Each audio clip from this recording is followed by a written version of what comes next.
अस्सलामुअलैकुम। उम्मीद है आप सब ठीक होंगे। कल की वीडियो में हमने इंडिविजुअल्स के लिहाज से टैक्स पॉइंट्स देखे कि इंडिविजुअल्स के अकॉर्डिंग क्या क्या टैक्स रूल्स हैं जो उन पे अप्लाई होते हैं। आज हम देखेंगे कि कॉरपोरेट्स यानी कंपनीज पे क्या क्या टैक्स रूल्स अप्लाई होते हैं। तो चलिए चलते हैं रूल्स पे। अच्छा जी, कंपनी के लिहाज से क्या टैक्स रूल्स होते हैं हम वो देखते हैं। अगर तो कंपनी का फाइनेंशियल ईयर 1 जुलाई से 30 जून तक है तो उन्हें इनकम टैक्स जो है 31 दिसंबर तक फाइल करना पड़ेगा। ठीक है, लेकिन अगर उनका स्पेशल ईयर है कंपनीज का, स्पेशल ईयर ये होता है कि जो normal tax year for example 1 जुलाई से 30 जून जो है नॉर्मली टैक्स ईयर होता है, अगर इसके अलावा कोई भी टैक्स ईयर है कंपनीज का तो उनको अगर वो 1 जुलाई से 31 दिसंबर तक कोई टैक्स ईयर बन रहा है उनका, तो उनको जो है वो 30 सितंबर तक जो है वो अपना टैक्स फाइल करना पड़ता है। ठीक है। नेक्स्ट हमारे पास है कि कैसे पता चलेगा ये कंपनी रेजिडेंट है कि नहीं। अगर तो वो कंपनी पाकिस्तान में या पाकिस्तान के किसी भी लॉ के अकॉर्डिंग बनी है और उस कंपनी की कंट्रोल एंड मैनेजमेंट, उसकी कंपनी की अफेयर्स की कंट्रोल एंड मैनेजमेंट तमाम की तमाम पाकिस्तान में उस साल रही हो, तो वो कंपनी उस साल उस रेजिडेंट होगी। ठीक है। फॉर एग्जांपल एक कंपनी है, उसके अफेयर्स की तमाम कंट्रोल एंड मैनेजमेंट जो है वो होली पाकिस्तान में मौजूद है एक साल में, तो उस साल में वो कंपनी रेजिडेंट कहलाएगी। नेक्स्ट हमारे पास है कि कंपनीज पे डिफरेंट कंपनीज पे क्या टैक्स रेट्स लगते हैं। बैंकिंग कंपनी पे 35%, पब्लिक कंपनी जो कि बैंकिंग कंपनी के अलावा है, ऐसी कंपनी जिसके शेयर्स पब्लिक के पास हैं उसकी 29% उस पर टैक्स लगेगा। Other company 29, small company 21।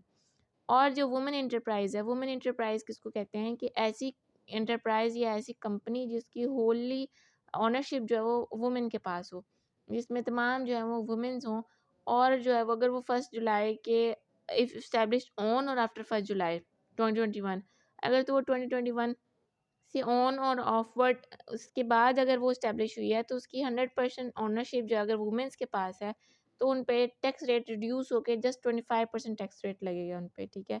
Next हमारे पास पॉइंट देखते हैं। जैसे इंडिविजुअल्स में देखा था हमने, इसी तरह कंपनीज में कुछ ऐसी कंपनीज होती हैं जिनके प्रॉफिट्स हाई होते हैं, हाई अर्निंग होती है, उन पर सुपर टैक्स अप्लाई होता है। अगर इनकम जो है वो 150 मिलियन से ज़्यादा हो तो उन पर सुपर टैक्स अप्लाई होगा। और जो है वो स्लैब्स हमारे पास गिवन है 2022 एंड उससे ऑनवर्ड पे अगर 150 मिलियन टू 200 मिलियन अगर उनकी इनकम है तो 1% रेट लगेगा। इसी तरह बाकी रेट्स अप्लाई होंगे।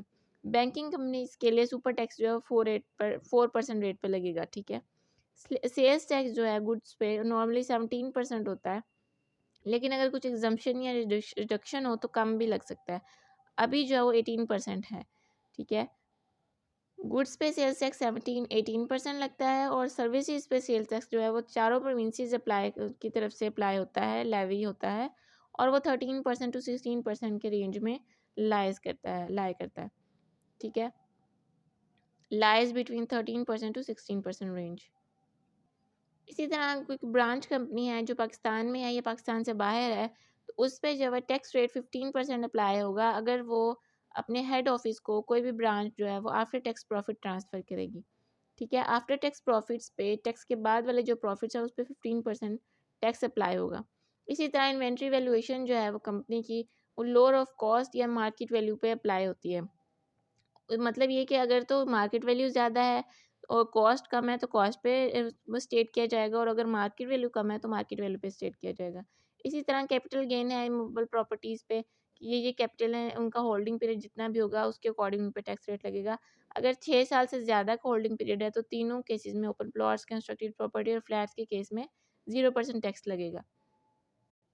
इसी तरह कैपिटल गेन जो सिक्योरिटीज़ पे है वो सेम एज़ इंडिविजुअल है। अगर तो 1 जुलाई के पहले टैक्स लिया हुआ है, परचेज़ किया हुआ है, तो 12.5% पे रेट लगेगा जो भी होल्डिंग पीरियड हो।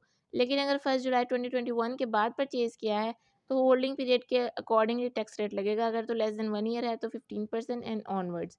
ठीक है। अब हमारे पास नेक्स्ट है नॉर्मल डेप्रिसिएशन जो है वो रिड्यूसिंग बैलेंस मेथड पे हम नॉर्मली जो है वो उस पे कैलकुलेट करते हैं। तो बिल्डिंग के लिहाज से अगर 10% रेट लगेगा, फर्नीचर के 15 एंड ऑलरेड जैसे भी ये टेबल में गिवन है। ठीक है। अब नेक्स्ट हमारे पास रेंटल इनकम जो है वो कंपनी अगर रिसीव करती है तो वो फ्लैट रेट ऑफ 15% पे टैक्स की जाएगी पाकिस्तान में।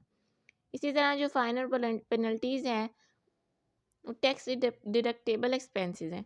इसी तरह जो है एक्सपेंडिचर ऑन साइंटिफिक रिसर्च जो है पाकिस्तान में की जाए होली या फिर एक्सक्लूसिवली इसलिए कि इनकम जो है वो चार्ज की जा सके, तो वो एक उसको एक एज अ एक्सपेंडिचर अलाउ किया जाता है कि उसको इनकम में से माइनस करने की इजाज़त होती है। जब इनकम हमारे पास कम होगी, इसमें से हम एक्सपेंडिचर माइनस कर देंगे, तो हमारे पास इनकम इनकम कम होगी और उस पे टैक्स रेट भी कम लगेगा। इसी तरह हमारे पास है कि गुड्स सर्विसेज या कॉन्ट्रैक्ट्स की सेल पे जो है हमारे पास कितना टैक्स रेट अप्लाई होगा। राइस, कॉटन, एडिबल ऑयल पे 1.5% और इसी तरह बाकी से गुड्स पे या सर्विसेज पे टैक्स रेट अप्लाई होगा। नेक्स्ट हमारे पास है ऑपरेटिंग लॉसेज जो हैं वो कैरी फॉरवर्ड किए जा सकते हैं और सिक्स सक्सीडिंग पीरियड के साथ एडजस्ट किया जाता है लॉसेस को, ठीक है। लेकिन वो लॉस जो है वो सेम बिजनेस का होना चाहिए, राइट। इसकी डिटेल जो है वो डिटेल हम टेक्स्ट में पढ़ते हैं, लेकिन यहाँ पे हमने जस्ट ओवरव्यू लिया है।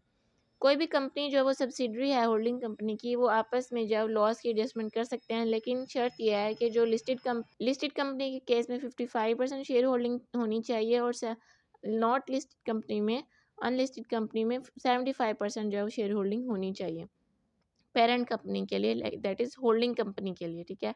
अगर जो है वो ट्रांसफ़र प्राइसिंग है पेरेंट और सब्सिडरी कंपनी में, तो वो जो है उसमें भी इसको जो है एट आर्म्स लेंथ होना चाहिए। मतलब ये कि जिस रेट पे मार्केट रेट पे अगर ट्रांसफ़र की जा रही है कोई भी गुड्स या सर्विसेज, उसी रेट पे जो है वो पेरेंट और सब्सिडरी कंपनी में ट्रांसफ़र होना चाहिए, क्योंकि ये रिलेटेबल होते हैं, तो इनका रिलेशन होता है। इस वजह से ये होता है कि मे बी कम रेट पे ट्रांसफ़र हो, तो इसको मार्केट रेट पे ही ट्रांसफ़र होना चाहिए। इसको ट्रांसफ़र प्राइसिंग कहते हैं एट आर्म्स लेंथ। नेक्स्ट हमारे पास जो टैक्स अथॉरिटीज़ हैं वो फोकस करती हैं कि विद होल्डिंग टैक्स को विद होल्ड किया गया है या नहीं, ट्रांसफ़र प्राइसिंग पे देखते हैं और ये सारी इश्यूज़ पे देखते हैं। इनको डिटेल में देखते हैं टैक्स फाइलिंग के दौरान। उसी के बाद जो है वो पेनल्टी जो है वो लेट फाइलिंग की कंपनी के केस में 20,000 है और इंडिविजुअल्स के केस में डिफरेंट और कंपनीज के केस में डिफरेंट है। हर कंपनी जो कि पॉइंट ऑफ सेल पे सेल कर रही है, पॉइंट ऑफ सेल मशीन, उससे 1 रुपीज़ जो है वो point of sale fee charge की जाएगी और वो सेल्स टैक्स के साथ ही सबमिट करवाई जाएगी। हर ट्रांज़ैक्शन के अगेंस्ट 1 रुपी चार्ज किया जाएगा और सेल्स टैक्स के साथ ही वो सबमिट हो जाएगा। इसी तरह इलेक्ट्रिसिटी कंजम्पशन है कमर्शियल और इंडस्ट्रियल कंज्यूमर्स के लिए, तो उसमें भी है कि अगर अप टू 500 होगी तो ज़ीरो टैक्स होगा, लेकिन उसके फर्दर अमाउंट्स पे टैक्स रेट गिवन है। Interest earned by companies tax as its income from other source subject to tax at corporate rate of tax on income basis। जो interest earn किया जाता है company पे वो उसी रेट पे किया जाएगा जिस पे वो कंपनी के अपने टैक्स रेट अप्लाई होते हैं। रेजिडेंट कंपनी जो कि अपने वर्ल्ड वाइड इनकम रिसीव कर रही है या किसी फॉरेन इनकम रिसीव कर रही है, तो वो डबल टैक्सेशन से बच सकती है कि फॉरेन टैक्स क्रेडिट्स के केस में, ठीक है, फॉरेन टैक्स क्रेडिट्स को यूज़ करते हुए। और ये जो है वो तभी अलाउ होगा जब जो रेट वही अप्लाई होगा जो पाकिस्तान या फॉरेन टैक्स रेट में लोअर होगा, ठीक है। तो ये देखिए हमने कंपनी से रिलेटेड कुछ रूल्स, उम्मीद है आपको समझ आए होंगे। आज के लिए इतना ही, अपना ख्याल रखिएगा। अल्लाह हाफ़िज़।